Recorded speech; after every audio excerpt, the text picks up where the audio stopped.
Fala, galera, tudo bem com vocês?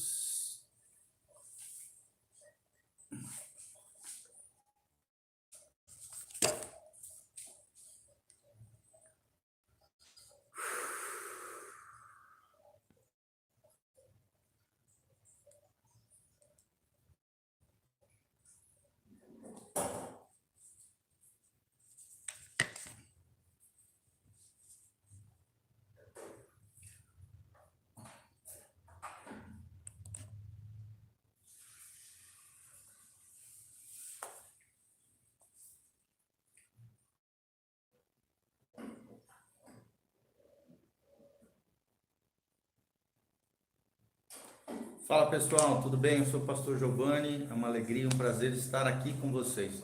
Vocês estão me ouvindo bem? Por favor, escrevam no chat se tiver qualquer tipo de problema sonoro, com volume, um toquezinho aí me ajuda, tá? Me diga da onde você está falando, quem é você, o seu nome, aonde está falando, dá um joinha aí, para que a gente possa conversar mais aí e se dar bem aqui em nome de Jesus, tá bom?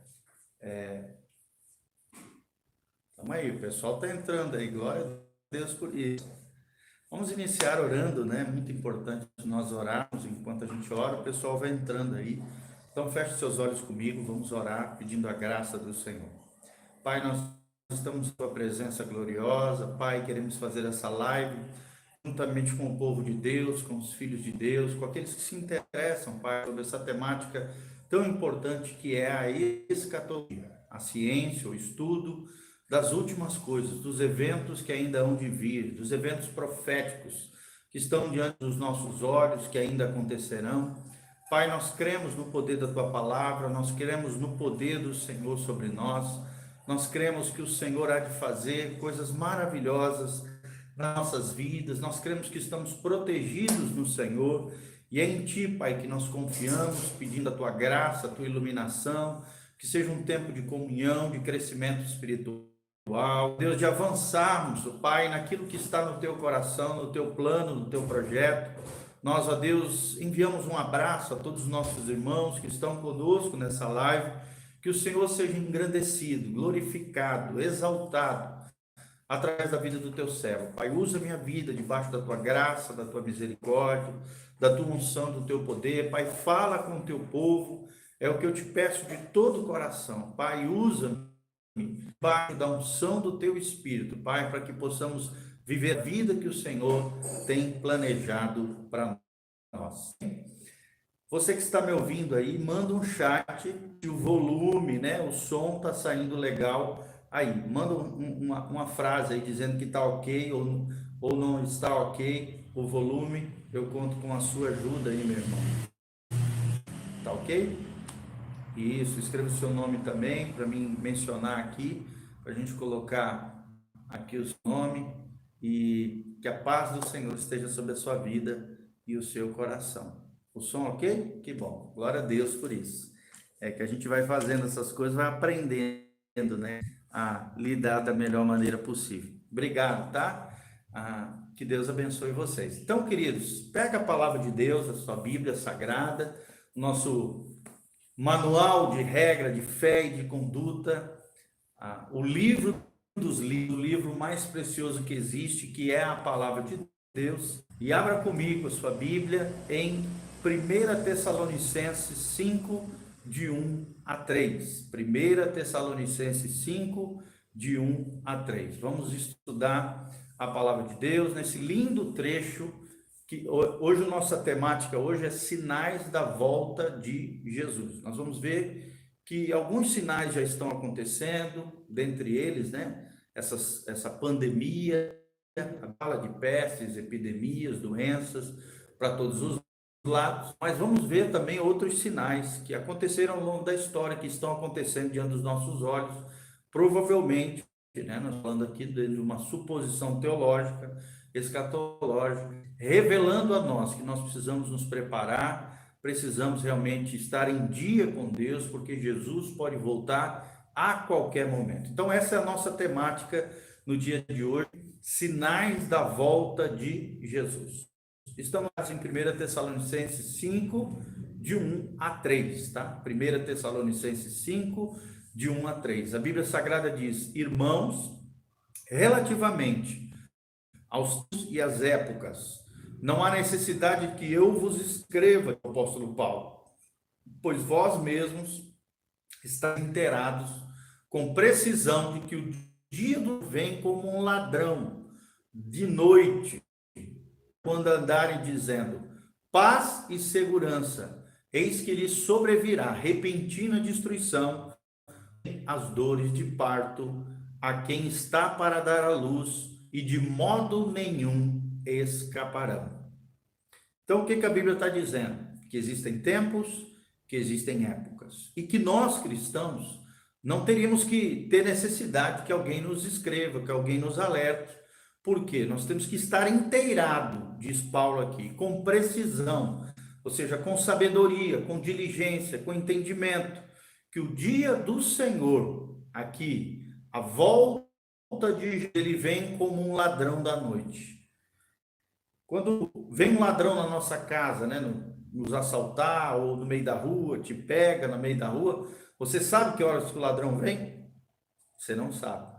Mas você tem que estar preparado para encarar essa situação, né? E aí tem um de meios que você pode fazer isso, pode fazer artes marciais, defesa pessoal, né? Você pode também orar e pedir a graça de Deus, a proteção do Senhor sobre a sua vida.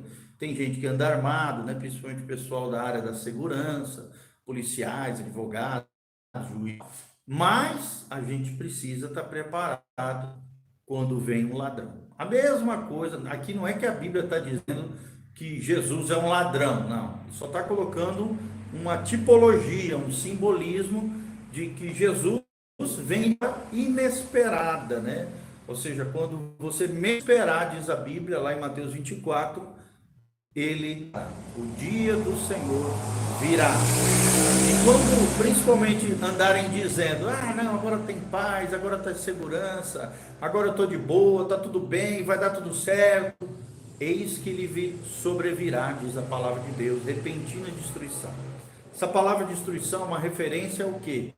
A tribulação. Eu creio que é uma referência à tribulação, porque logo em seguida Paulo fala como vêm as dores de parto.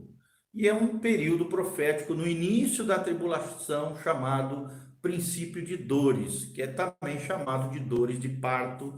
Aqui está falando de um momento de sofrimento, de dor, que há de vir sobre a terra, sobre habitantes da terra, como fruto do pecado, da iniquidade, da humanidade de maneira geral. E aí os juízos de Deus virão sobre a terra. Por isso, no final, Paulo fala aqui, de nenhum modo escaparão. Ou seja, os homens que estiverem no período tribulacional, a não ser que sejam selados pelo Santo, aliançados com o Senhor, que é o que a Bíblia chama de remanescente fiel, tanto de Israel quanto dos gentios que, por acaso, né, se converterem através da pregação do Evangelho, principalmente efetivado por Israel, só esses escaparão, os demais de modo nenhum escaparão. É o que diz a palavra de Deus, tá bom? E no versículo 4 ele diz, mas vós, irmãos, não estáis em trevas, para que esse dia, ou seja, o dia do arrebatamento, o dia da volta de Cristo, né, como ladrões, vos apanhe de surpresa.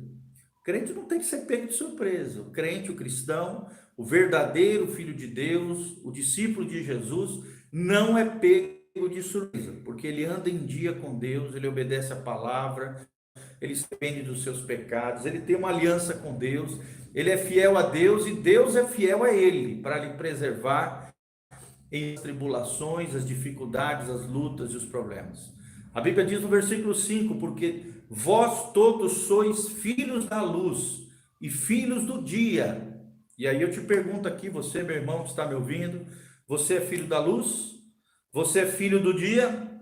Você anda às claras com Deus? Você anda de maneira iluminada pela palavra de Deus, transparente, uma vida justa, uma vida honesta, uma vida sincera com o nosso Deus? É isso que nós vemos na palavra de Deus. Nós somos filhos da luz. Até porque o reino de Jesus é o reino da luz. Quando nós pensamos aqui no filho da luz, o que a gente se lembra aqui, né? Se andarmos na luz, João, capítulo 1, como ele na luz está, temos comunhão uns com os outros. E o sangue de Jesus, seu Filho, nos purifica de todo pecado. Andar na luz fala disso, de uma vida transparente, sincera com Deus, de alguém que anda próximo de Jesus, de alguém que tem intimidade com o Mestre, de alguém que segue os passos de Jesus, de alguém que é discípulo fiel a Jesus, e alguém que realmente é filho do dia, como diz aqui o apóstolo. Ele continua dizendo: nós não somos da noite, nem das trevas. Por quê, amados? Porque treva nenhuma pode estar na nossa vida. Nós não podemos ter área trevosa na nossa vida, área obscura, área escondida, aquele pecadinho, sabe, que às vezes você pode ter ali um pecadinho que você acha que, pecadinho não no sentido de tamanho de pecado, mas um pecado que você de alguma maneira joga para o tapete, não trata, tenta esconder, tenta viver uma vida falsa, hipócrita, às vezes tenta viver uma vida que não é verdadeira diante do Senhor, coloca as coisas escondidas, falseia as coisas diante de Deus, é impossível, mas fazer isso diante de você mesmo, se engana e tenta. Isso é alguém que anda na noite e não, né, que tem trevas na sua vida, coisas obscuras, coisas escondidas, coisas poluídas, coisas sujas. Nós não somos da noite, diz a palavra de Deus, nem das trevas. E o versículo 6 diz assim: pois não durmamos como os demais. Quem são esses demais aqui? Os ímpios, os incrédulos, aqueles que não levam Deus a sério, aqueles que não estão nem aí para a palavra de Deus. Nós não podemos ser como o ímpio, como o incrédulo, como aquele que não leva Deus a sério, que não está nem aí para a volta de Jesus, que não acredita na escatologia, que é a ciência que ensina acerca das coisas que vão de vir, não busca a palavra de Deus, não quer crescer as coisas do Senhor, não está nem aí para Deus, vive essa vida hipócrita, essa vida falsa, essa vida tenebrosa. Nós não podemos dormir como os demais, diz Paulo. Pelo contrário, vigiemos e sejamos sóbrios. Olha que tremenda essa colocação de Paulo. Vigiemos e sejamos sóbrios. Palavra para você, palavra para mim. Vigia, irmão. Coloque em ordem a tua vida, coloque em ordem a tua casa, coloque em ordem a tua família. Nós temos que viver a cada dia como se tivéssemos que prestar conta diante de Deus aqui e agora, ou quem sabe meia-noite. Se Jesus voltar meia-noite, e aí? Tem até o Ministério Profético que trata muito sobre escatologia, chamado lá no Rio Grande do Sul, chamada da meia-noite, né? Eles têm muitos materiais valiosos nessa área da escatologia. O pastor Volteirinho gosta de dizer, eu também. E está falando disso, de vigiar. Como se Jesus voltasse hoje, meia-noite. Vigie, irmão. Anda na linha, se arrependa dos seus pecados. Ande no temor do Senhor, obedeça a palavra, reconcilia com seu irmão, não guarde amargura no seu coração, ódio, ressentimento, mazela na alma, coisas mal resolvidas. Sejamos. O que é um sóbrio? Uma pessoa prudente, uma pessoa que tem controle de si. Um sóbrio é alguém que tem autorresponsabilidade, alguém que tem a vida governada pelo Espírito Santo, alguém que anda na sabedoria de Deus, na prudência, na inteligência espiritual, alguém que realmente leva as coisas de Deus a sério, tem discernimento espiritual, porque essa é a palavra de Deus e não é pego de surpresa, não é pego de surpresa. Versículo 7 diz: os que dormem, dormem de noite, e os que se embriagam é de noite que se embriagam. Ou seja, é na hora tenebrosa, no momento escuro, é que as coisas piores são feitas dentre os homens, e nós não somos assim. No versículo 8 ele termina: nós, porém, somos do dia, sejamos sóbrios, revestindo-nos da couraça da fé. Olha a importância da fé, da vida com Deus, da leitura da palavra. E a Bíblia diz: a fé vem pelo ouvir, e ouvir a palavra de Deus. Então a couraça da fé, Paulo menciona ali. A fé protege o nosso coração. Couraça era aquela proteção que o soldado usava contra as espadas, contra as flechas, contra as armas que vinham contra ele. O que nos protege contra os dardos inflamados do inimigo, lá de Efésios 6. A couraça, o escudo da fé. A couraça é mencionada aqui, do amor também, o amor a Deus, as pessoas, tomando sempre o capacete, a esperança da salvação, porque Deus não nos destinou para a ira, diz a palavra de Deus, mas para que alcancemos a salvação mediante o nosso Senhor Jesus. Amém? Glória a Deus. Escreva aí no chat, meu irmão, minha irmã, da onde você está nos ouvindo. Eu quero mandar um abraço para você. Coloca o seu nome aí, da onde você está me ouvindo. Eu quero mandar um abraço para você. Então, vigia, meu irmão. Seja sóbrio. Jesus está voltando. Eu sempre falo nos meus vídeos, né? Um dos jargões que a gente tem nos vídeos que a gente grava todos os dias. Maranata, ora vem, Senhor Jesus. Jesus está voltando para buscar uma noiva, uma igreja sem mácula, nem mancha, nem ruga, uma igreja lavada pela palavra de Deus, uma igreja guiada pelo Espírito Santo. Romanos 8 diz que todos aqueles que são filhos de Deus são pelo Espírito Santo de Deus. Quem é que guia a tua vida, meu irmão? São as tuas emoções, são os teus sentimentos, são os teus achismos, são os teus pensamentos, muitas vezes mundanos. Que legal, o Aurélio Chapo, lá de Brusque, um abraço para você, meu amado irmão querido, precioso, a Valéria Brito também, um abraço para você, meu amado irmão. Quem é que guia você? Quem é que guia a tua vida? Quem é que guia você, meu irmão? É o Espírito Santo de Deus. Quem é que governa a sua vida? Tem muita gente que sabe falar, eu não nasci assim mesmo, as pessoas têm que me aceitar do jeito que eu sou. Não, a Bíblia diz que quem nos guia é o Espírito Santo. Quem transforma o nosso gênio, quem transforma os nossos comportamentos, a nossa conduta, a nossa personalidade, pode ser transformada pelo poder de Deus. A Jaqueline Merle Pinheiro, um abraço. A França Sutero também. Maranata, vem Senhor Jesus. Um abraço para vocês, meus queridos. Um abraço do pastor Giovanni. Que Deus vos abençoe em nome de Jesus. E Paulo termina dizendo: Jesus Cristo, aquele que morreu por nós, aquele que morreu por nós, quer vigiemos, quer durmamos, vivamos em união com ele. Aqui, união com ele simboliza estar em Cristo. Estar em Cristo é uma posição de fé, querido. É uma posição de santificação, de honra, de consagração a Deus. União com ele é através da fé que nós unimos a ele, tanto na morte quanto na ressurreição. Nós morremos para o eu, morremos para o mundo, morremos para o pecado, morremos para os achismos. Eu acho isso, eu acho aquilo. Não, na nossa união com ele, você morreu para você mesmo e você vive para ele. Como diz Paulo, já não vivo eu, vive Cristo em mim. E essa vida tremenda de Cristo é o que faz a diferença na nossa vida. Termina esse trecho dizendo: consolai-vos, pois, uns aos outros, e edificai-vos reciprocamente. Reciprocamente, né? Como também estáis fazendo.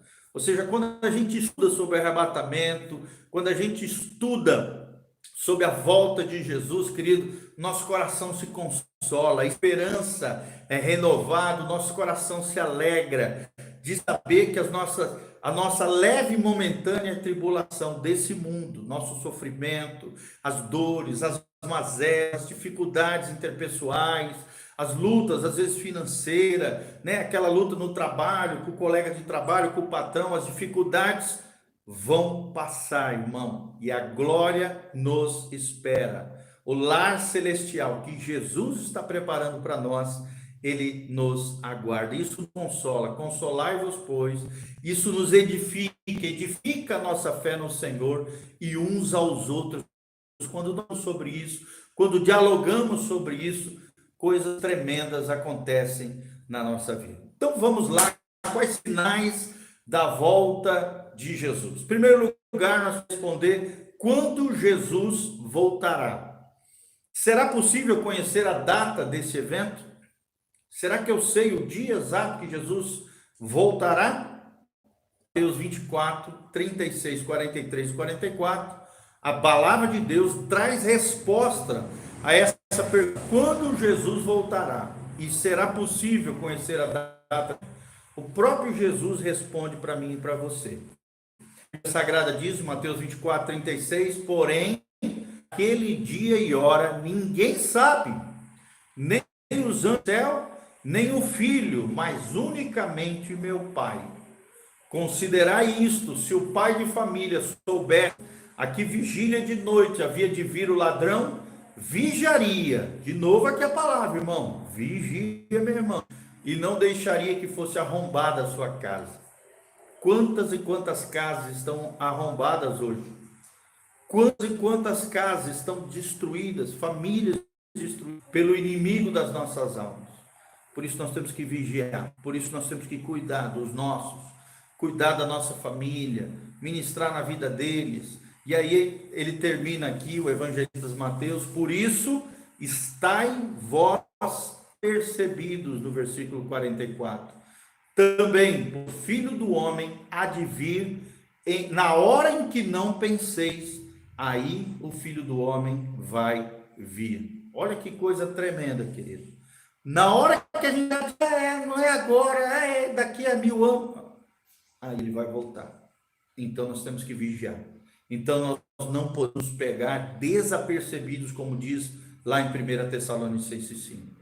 Não temos que viver como os filhos da noite, os filhos das trevas, aqueles que vivem sem Deus, que viram as costas para Deus, que se abrigam no pecado, que se encharcam no lodo, sujeira, na perdição. Nós não.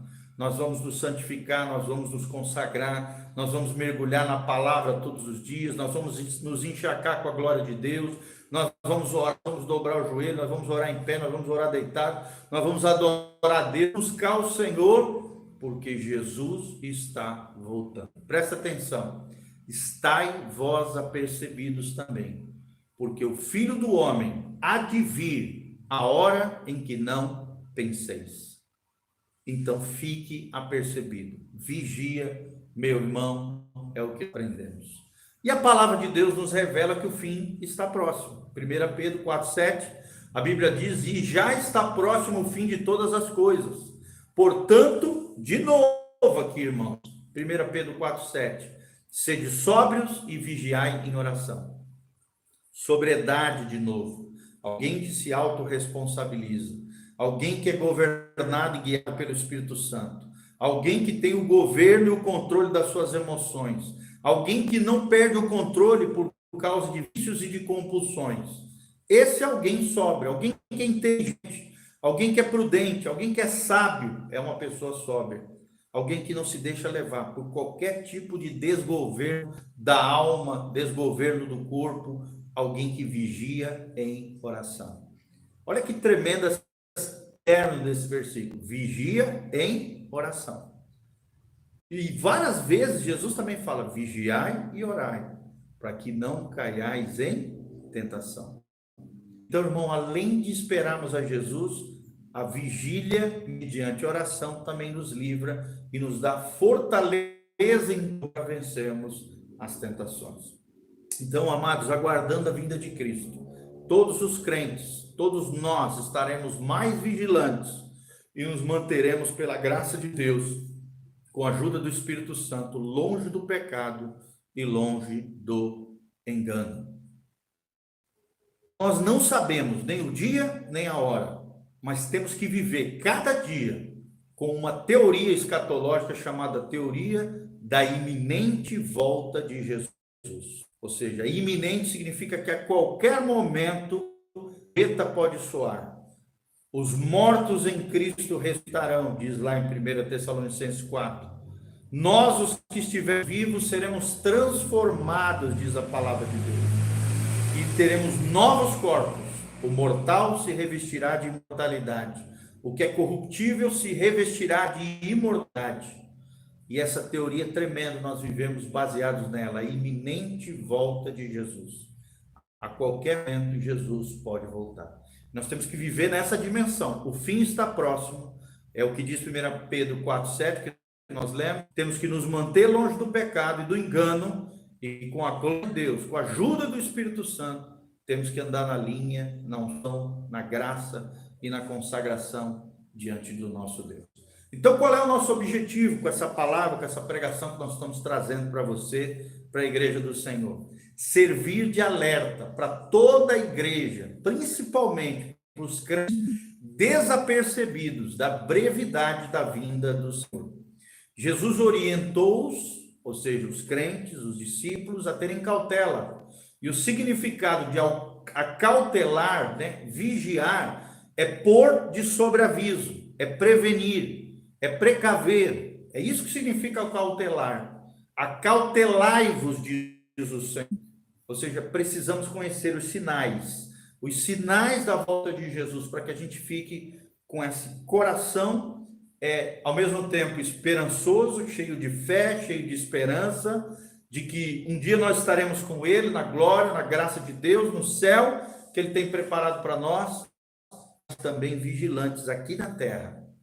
Como Jesus disse, venha a nós o teu reino, seja feita a tua vontade, assim na terra como é feita nos céus. Precisamos conhecer os sinais. Quais sinais que haverão com relação à volta de Jesus?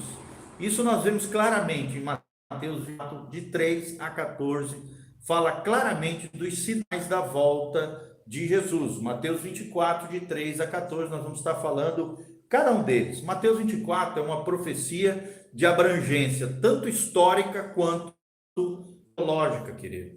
Em primeiro lugar, diz respeito a Israel, mas também traz sinais para nós da era da igreja, da dispensação da graça. Por isso precisamos vigiar, vigiar em oração e estar atentos e acautelai-vos, como diz o Senhor. 3 perguntas que os discípulos fizeram para Jesus, Mateus 24, versículo 3.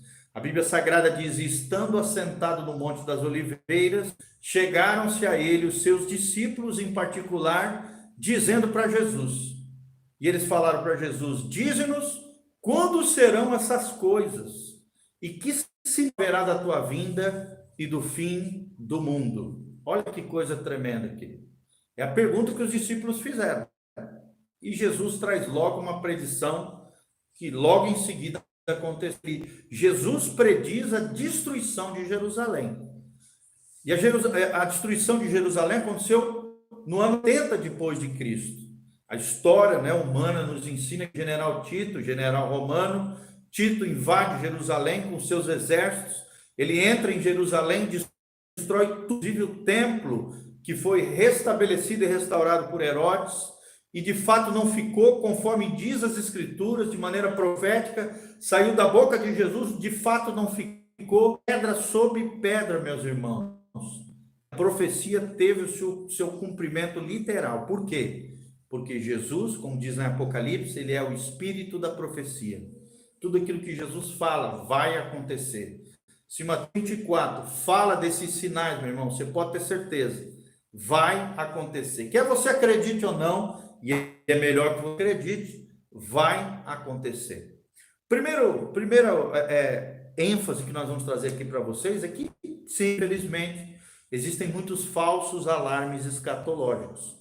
Eles são mencionados em Mateus 24, de 4 a 6. Mateus 24, de 4 a 6, fala sobre falsos alarmes escatológicos. Ou seja, sim, já havia, né, na época de Jesus isso, eles estavam aguardando a volta do Messias, mas também hoje continua existindo isso. A Bíblia Sagrada diz assim, ó, vede que ninguém vos engane. Versículo 5, Mateus 24, porque virão muitos em meu nome dizendo, eu sou Cristo, e enganarão a muitos. E certamente ouvireis falar de guerras, rumores de guerras, vede, não assusteis, porque é necessário assim acontecer, mas ainda não é o fim. Então, nós vemos aqui 2 falsos alarmes escatológicos muito constantes ao longo da história humana. Primeiro, é o surgimento de falsos cristos, que está no versículo 5, acabei de ler para vocês. Nos quase 2.000 anos da igreja, né, mais de 2.000 anos de história do cristianismo, centenas de falsos cristos, falsos profetas, falsos messias têm aparecido e enganado muita gente. Até o Brasil tem, né, o Henri Cristo aí, que se diz a encarnação de Cristo, um falso profeta, um falso Messias, falsos alarmes escatológicos, é o que diz Mateus 24, versículo 5. Falsos cristos. Tem muita gente se dizendo ser profeta de Cristo, tem muita gente se dizendo ser a encarnação de Cristo. Tem um cara também em Miami, se eu não me engano, Igreja de la Graça, uma coisa assim, também dizendo que ele é a encarnação do próprio Cristo, é um falso apóstolo que se diz, né, tem uma igreja lá enorme, e que se diz encarnação de Cristo. Diz que na Rússia também tem um falso Cristo lá também, que tem muitos seguidores, numa fazenda enorme lá, que compraram. Então, sempre houve, ao longo desses mais de 2000 anos da história da igreja, e sempre vai haver até a volta de Cristo, falsos alarmes escatológicos, onde se levantam falsos cristos.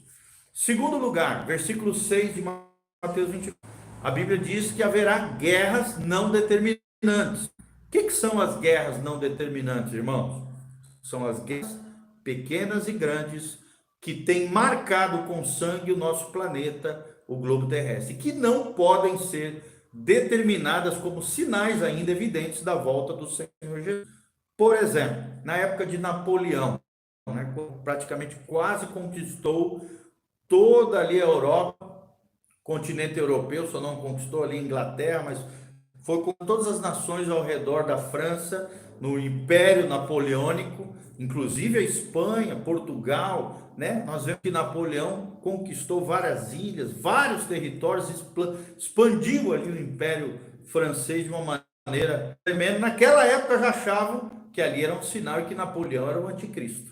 Mesma coisa aconteceu na Segunda Guerra Mundial, né? Quando o Terceiro Reich, o Hitler, começou a expandir ali a Alemanha, né? Depois de toda aquela militarização, aquele arsenal bélico, começou a tomar a Polônia, a Eslováquia, e aí surgiu ali, foi tomando tudo ali na Europa, foi crescendo. Também naquele tempo acharam que Hitler era o anticristo e que já achavam que tinha a Segunda Guerra Mundial. Foi uma guerra terrível, horrenda, morreram, dizem os especialistas, que mais de 70 milhões de pessoas morreram, só de judeus, 8 milhões de judeus morreram na Segunda Guerra Mundial, mas não são guerras determinantes como sinais evidentes da volta do Senhor Jesus. Elas confundem muito porque não têm as características que determinam o sinal escatológico.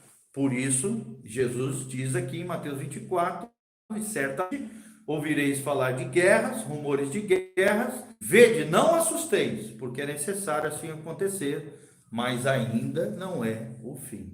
A Bíblia diz, não vos assusteis, porque é necessário que isso aconteça, mas ainda não é o fim. Então é muito importante, gente. Primeiro sinal que a gente colocou aqui são falsos alarmes escatológicos. Segundo sinal são sinais concretos, o que a Bíblia chama em Mateus 24, 8 de princípio de dores. E existe uma simultaneidade dos sinais, ou seja, há uma certa simultaneidade dos acontecimentos que envolvem, sim, conflitos bélicos entre nações. A Bíblia fala de fomes, pestes e terremotos. E aí nós vamos falar de cada uma delas. Primeiro, haveria nesse tempo profético uma angústia na terra. É o que diz Mateus 24, versículo 8. E Lucas 21, 25 também fala sobre isso. Eu vou ler aqui Mateus 24, 8. A Bíblia diz, porém, tudo isso é o princípio das dores. Né? Então, uma angústia na terra. Se lembra lá que nós lemos em 1 Tessalonicenses 5, os gemidos de parto, como uma mulher para dar à luz. Então, tudo isso fala de dor, de sofrimento, de angústia na terra. E essa angústia, né, pode estar vinculada a um princípio de dores, vai ser sentido no início da tribulação, sentido pela humanidade, né? Se Jesus voltou antes da tribulação, logo em seguida vem o princípio de dores.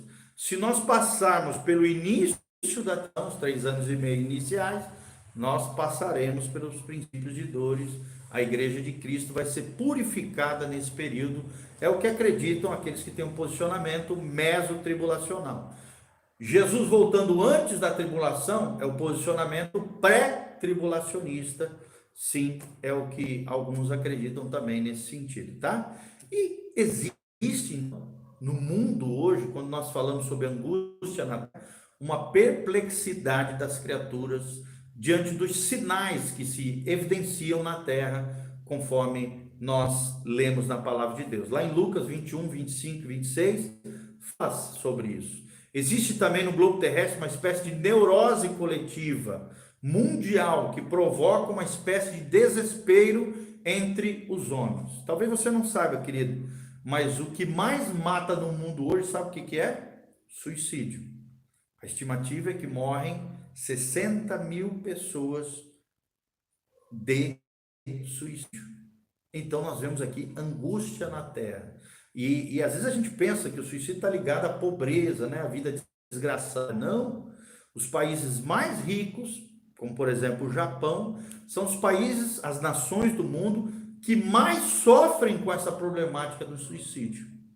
Então nós vemos a neurose hoje coletiva, mundial, que provoca um desespero no coração das pessoas. Isso está lá em Romanos 8, fala um pouquinho sobre isso. Nós vamos ler para vocês. Romanos 8, versículo 20. Olha o que diz a Bíblia. A Bíblia diz: pois a criação está sujeita à vaidade, não voluntariamente, mas por causa daquele que a sujeitou, na esperança de que a própria criação será redimida do cativeiro para a liberdade da glória dos filhos do homem. Ou seja, a terra clama, né, pela manifestação dos filhos de Deus. Essa neurose coletiva mundial, esse desespero da criação e das criaturas para a manifestação da glória e da graça de Deus. Que manifestação é essa? A princípio, a tribulação. E, na sua plenitude, o milênio, o reino milenial de Cristo, onde, por exemplo, né, os escandinavos têm a maior taxa de suicídio do planeta. Um dos países mais ricos que tem são os países escandinavos, né, os países vikings, onde aquela região lá no norte da Europa, e são os países com maiores de suicídio no mundo. Nós vemos essa neurose coletiva mundial, esse desespero, essa angústia na terra, como um sinal também e um pressentimento também ligada do fim de Daniel 12, 4, ok? Nesses tempos de globalização da economia mundial, né, percebe-se essa preocupação, quando apenas uma economia se descontrola, traz a todas as outras economias globais uma espécie de desassossego total no mundo que nós estamos vivendo. Um exemplo é essa pandemia que nós estamos vivendo, né? Começou lá na China, isoladamente, numa região de Wuhan, aí foi tomando proporções hoje mundiais. Hoje o mundo está em choque, o mundo está em colapso emocional, financeiro. Dizem que o nível de pressão cresceu 40%. Cresceu 40%, querido. 40% por causa dessa pandemia do coronavírus e assim vai, tá? Então, são coisas terríveis que hão de acontecer. A Bíblia também fala de guerras e rumores de guerras. Só para você ter uma ideia do que nós estamos falando, houve séculos de guerra. E se houve um século de guerras terríveis, foi o século XX, ou seja, de 1100 até o ano de 1099. O século XX caracterizou-se assim e deixou após de si um total, como eu falei, de 70 milhões entre mortos, feridos e desaparecidos. Olha quantas pessoas morreram nas guerras e rumores de guerra do século XX. Houve também crescente tensão mundial, né? E nós caminhando para isso, parece que estamos caminhando para um grande conflito. Muitos acreditam na terceira guerra mundial. O sonho de paz e segurança se tornou para muitos um pesadelo de terror. A situação no Oriente Médio é um exemplo disso, né? Agrava-se de maneira dramática diariamente. O clamor por paz e segurança não se limita apenas ao Oriente Médio, ele de alguma maneira é um clamor mundial. Conforme nós lemos em 1 Tessalonicenses 5,3, quando disserem a paz e segurança, fique atento. Jesus há de voltar. E também nós vemos um sentimento de destruição total. Vivemos numa época em que é possível, com as bombas nucleares, por exemplo, destruir o mundo inteiro em apenas uma hora. Então, são sinais da volta de Jesus. Outros sinais que a Bíblia está falando aqui, Mateus 24, são as epidemias de fome. Epidemias coletivas, né, em diversos lugares do mundo, por exemplo, bem como existem surgimento de novos vírus criados, às vezes dentro de laboratórios, ou surgem de maneira acidental, através da má alimentação, movimento também de seres humanos com animais. Existe sim, gente, manipulação genética, coisas terríveis aí que estão acontecendo, que estão causando epidemias globais, Covid-19, como o H1N1 que nós tivemos atrás, né, alguns anos atrás, e que continua ativo. A dengue, né, também é um vírus terrível, uma doença terrível que assola muito. Só aqui no Paraná, pra vocês terem uma ideia, nós temos mais de 120 mil infectados de dengue. 120 mil, e vários morreram, né, porque às vezes a dengue pode se complicar, pode se tornar uma dengue hemorrágica e levar a óbito as pessoas.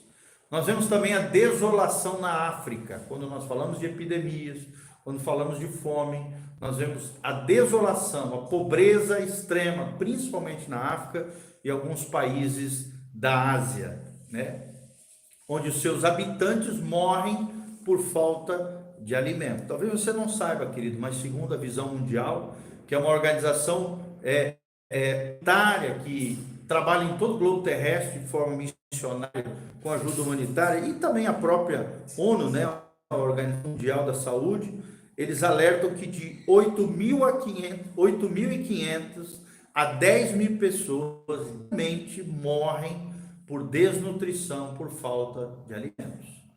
Então nós vemos epidemias, nós vemos fome, conforme diz a palavra de Deus aqui. Nós também vemos uma crise econômica mundial e terrível taxa de desemprego, mesmo em países ricos. Por exemplo, Portugal está com 22% de desempregado. A Espanha, que é considerada uma nação rica, 25% de desempregados. 25% de desemprego. Então nós vemos isso, uma crise econômica mundial, desemprego ampliando para todo lado, né, que está fazendo cada vez mais pessoas tenham fome, aqui mesmo no Brasil, no caso do Covid, pessoas entrando na linha de pobreza, em situações de miséria. Por isso que você, meu amado irmão que está me ouvindo hoje aqui, né, que de alguma maneira pode ajudar alguém, uma família necessitada. Vanusa dos Santos, lá de Aracaju, um abraço, né? O Maicon também lá em Belém do Pará, um abraço, meu querido. É um prazer, uma alegria estar aqui com vocês nesse áudio. Então nós vemos isso, pobreza chegando, fome assolando, epidemias para todos os lados. A fome atinge 1,3 milhões de pessoas no globo terrestre que vivem com menos de $1 por dia. Olha essa estimativa da ONU. 1,3 bilhões de pessoas vivem com menos de $1 por dia. Uma situação de miséria. Como é que você vai fazer 3 refeições vivendo com $1 por dia, ou $30 ao mês? Então são números terríveis, né? 500 mil pessoas sofrem de fome no mundo hoje, conforme dados da FAO, que é a Organização de Alimentação e Agricultura, ligado à ONU. 24 mil pessoas morrem de subnutrição e fome por dia, né? Segundo a FAO. Eu já ouvi também relatos, como eu falei para você, de 8.500 a 10 mil, mas talvez esse dado da FAO seja mais correto ainda, é muito mais do que eu falei, muito mais do que a gente esperava, né? Na África, por exemplo, a fome tem uma terrível aliada, que é o quê? É aquela violência causada por guerrilhas, que acabam dificultando muitas vezes operações de socorro das organizações de ajuda humanitárias, né, das organizações humanitárias que às vezes querem trazer ajuda para aquelas populações, para aquelas aldeias isoladas, mas não conseguem trazer ajuda porque a guerrilha local ela subjuga as pessoas através da miséria, da pobreza, da fome e assim vai. Por exemplo, existem regiões na Índia Central onde 77% da população vive em condições de miséria extrema. Você tenta imaginar um país com 77% de miseráveis. É a Índia Central, 77%. Doença, então, é um dos grandes sinais também da volta de Jesus. Doenças cardíacas, por exemplo, causam cerca de 350 mil mortes por ano só no Brasil. Mais de 1 bilhão de pessoas em todo o mundo têm problema de pressão alta. Há mais de 8 milhões de adultos diabéticos só na América Central e na América do Sul.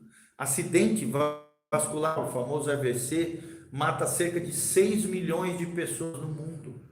O câncer é outra problemática dos nossos dias, né? No mundo aparecem por ano cerca de 8 milhões de novos casos de câncer, e esse número, segundo o Trant, na área de saúde, irá dobrar até 2020. Provavelmente, em vez de 8, vai ser 16 milhões de pessoas com novos casos de câncer no mundo, sendo que 70% desse índice ocorrerá principalmente em países como a Índia, a China e a Rússia, ocasionados muitos deles pelo tabagismo. Olha, você que está me ouvindo, você que tem problema com cigarro, tem problema com maconha, né? Gosta de fumar um charuto, irmão, toma cuidado. O tabagismo é um dos maiores promotores de câncer de boca, de língua, de garganta, de pulmão, nem se fala.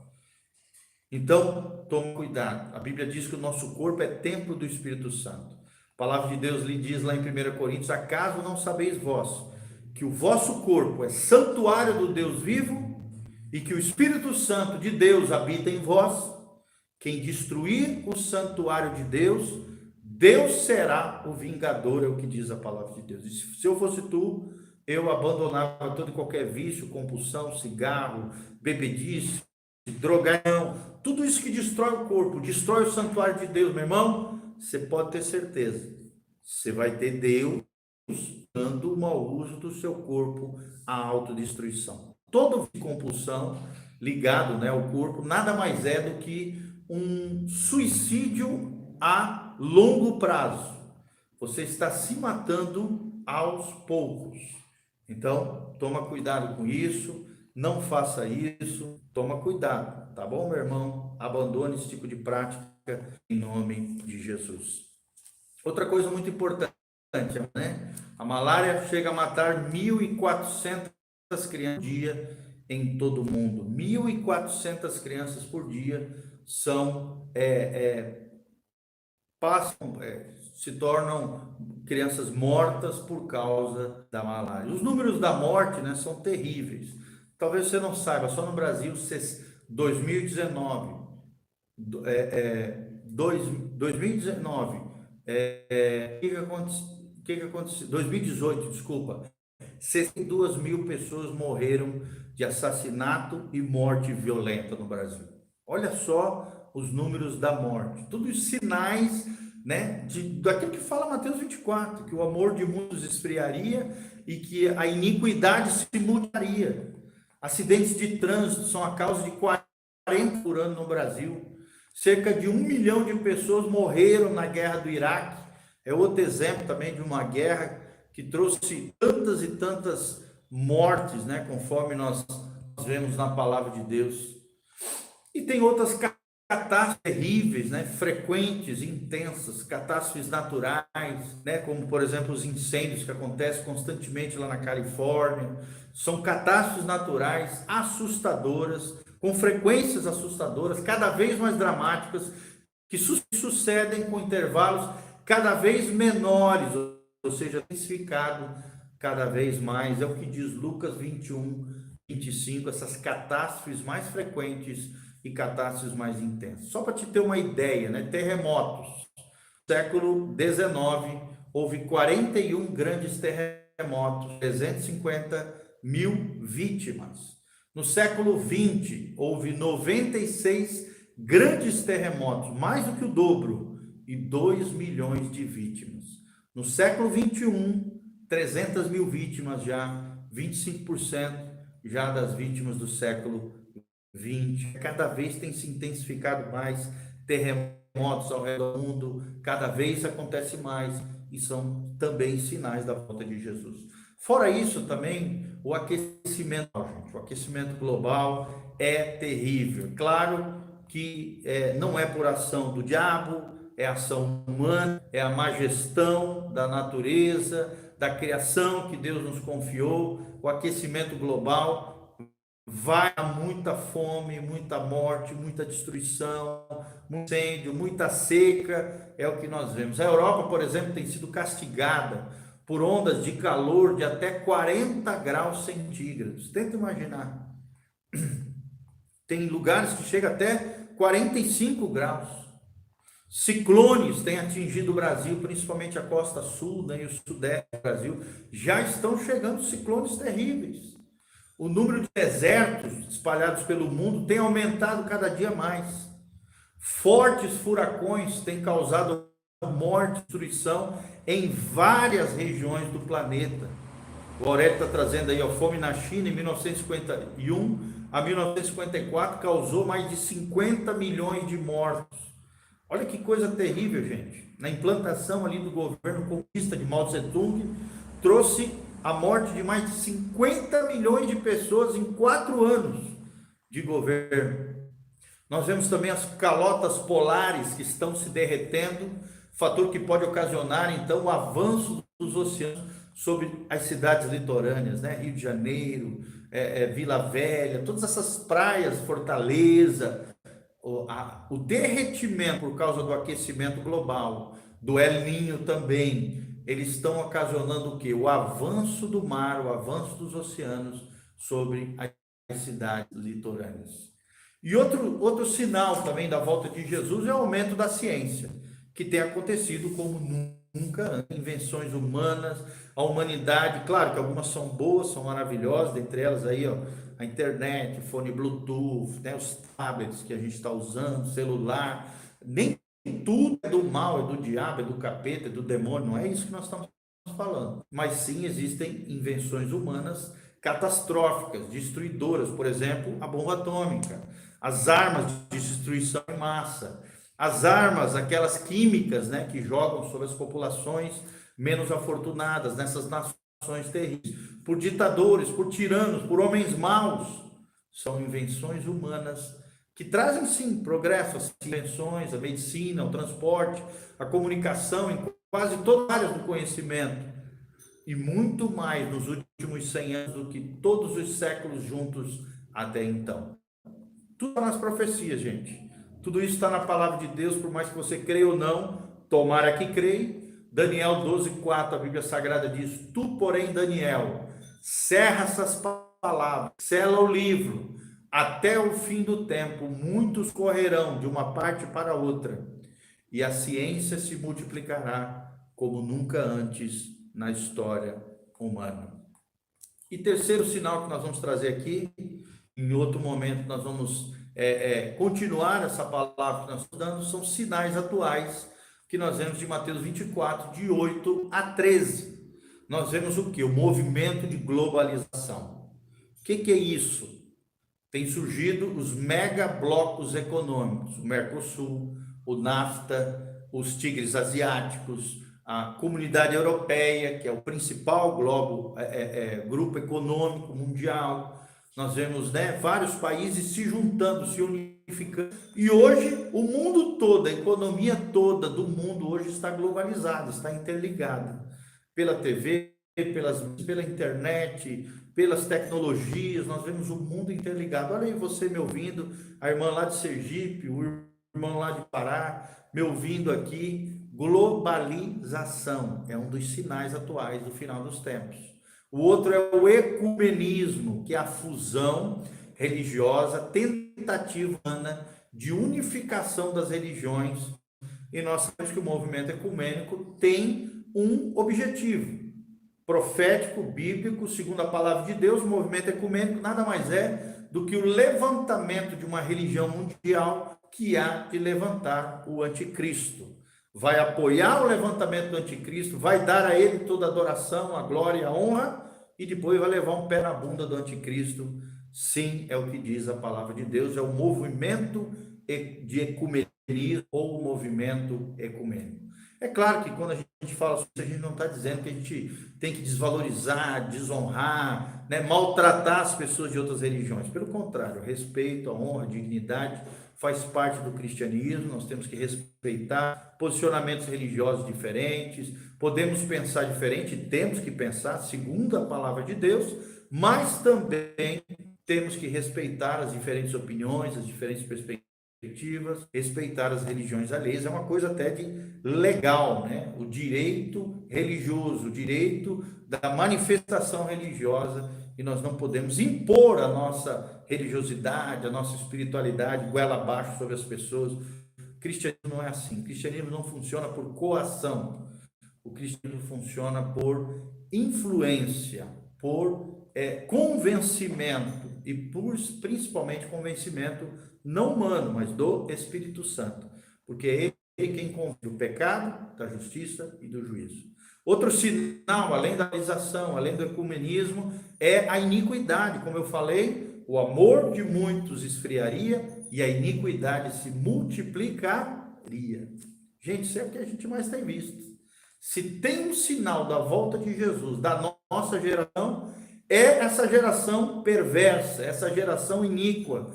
Iníquo significa alguém que quebra a lei de Deus, alguém que é sem lei, alguém que não obedece a palavra de Deus, a lei de Deus, vira as costas para Deus e se abriga na corrupção humana, na deteriorização do ser humano. Isso é iniquidade.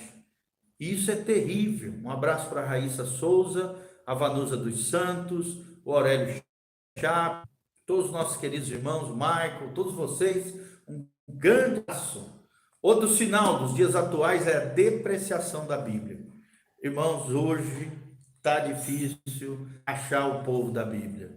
Está difícil, né? Por mais que a gente ache nação brasileira, nação evangélica, nós já somos 40 e poucos milhões e tal. Mesmo assim, nós vemos multidões que não leem a Bíblia.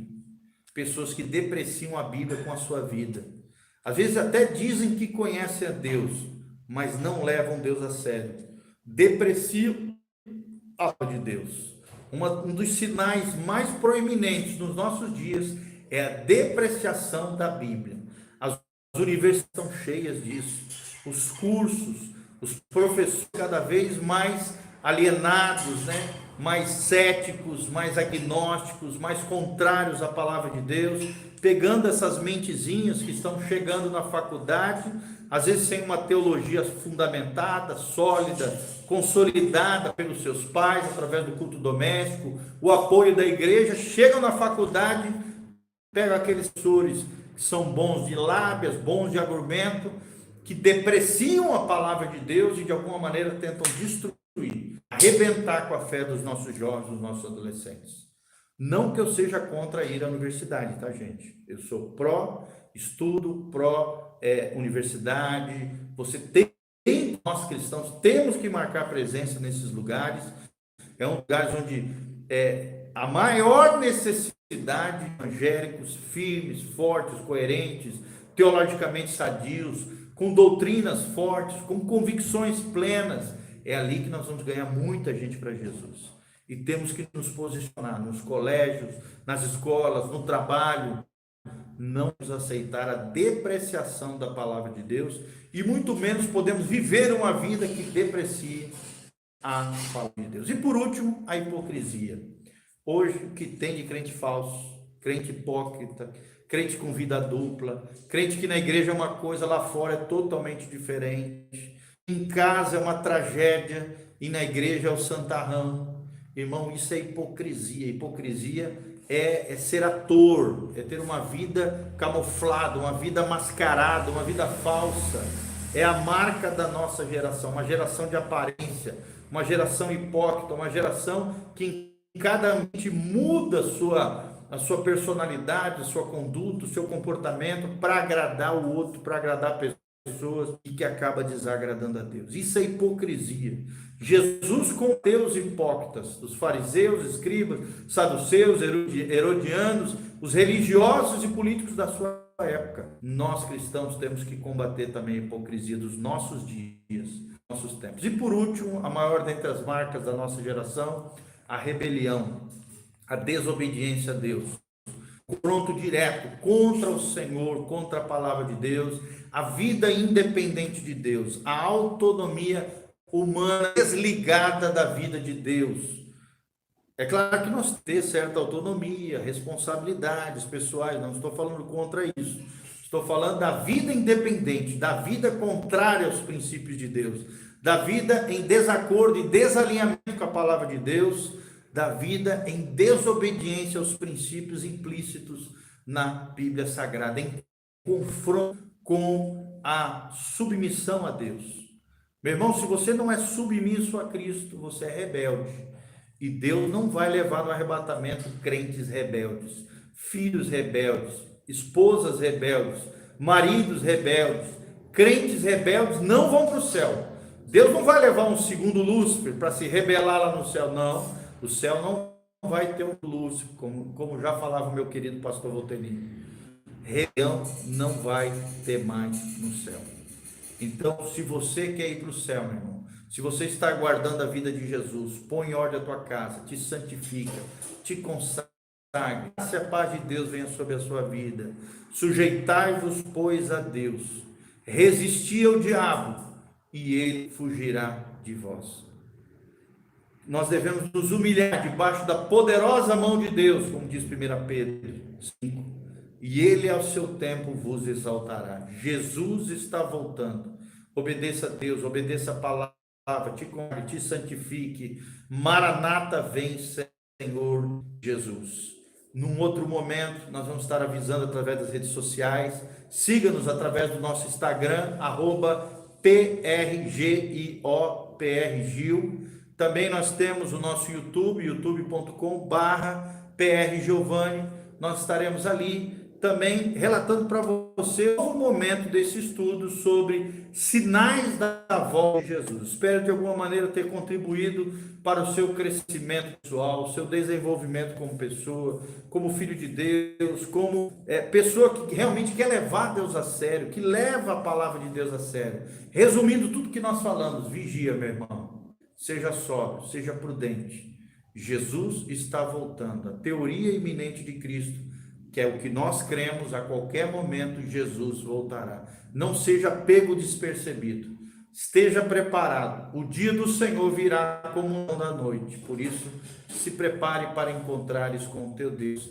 Maranata, vem, Senhor Jesus. Deixa eu orar pela tua vida, pelo teu coração, que Deus te abençoe em nome de Jesus. Não esqueça de clicar no link aqui do YouTube, nos seguir nas redes sociais, siga-nos nas redes sociais, aqui tem todos os links, o site da Igreja Batista Betel, betelonline.com.br é o nosso site, onde tem todas as nossas pregações, a coleção escatológica do pastor Volteni, disponível ali para você. Você pode assistir 68 estações só sobre escatologia, que é sobre a doutrina do final dos tempos, dos eventos proféticos, dos eventos que ainda não de vir, estão disponíveis no site betelonline.com.br, o nosso site. Só tu botar pregações anteriores, Pastor Volteni, Porto, e aí tem a coleção escatológica, aparece 68 ministrações para você assistir conosco, amém?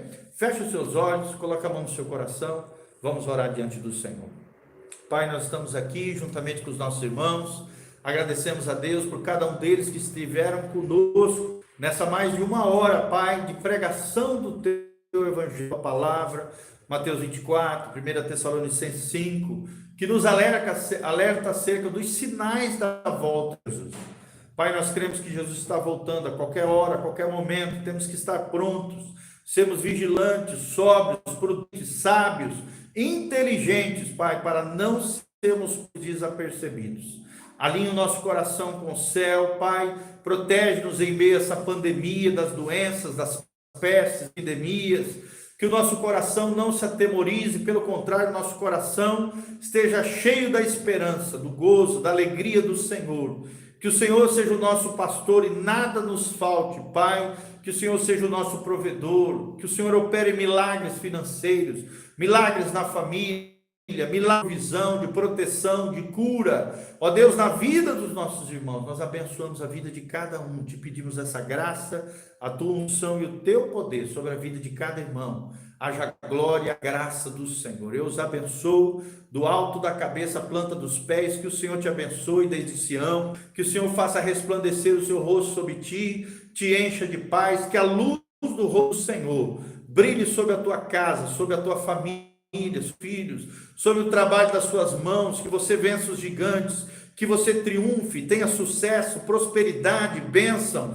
o favor de Deus esteja sobre você, que o Senhor perdoe os teus pecados, te lave com o sangue precioso de Jesus, purifique a tua alma, o teu coração, te preparando íntegros e irrepreensíveis, o teu corpo, a tua alma e o teu espírito, até a volta de Jesus de Nazaré. É o que nós te pedimos, Senhor, de todo o coração, para o louvor e glória do teu nome, em o nome de Jesus. Amém e amém.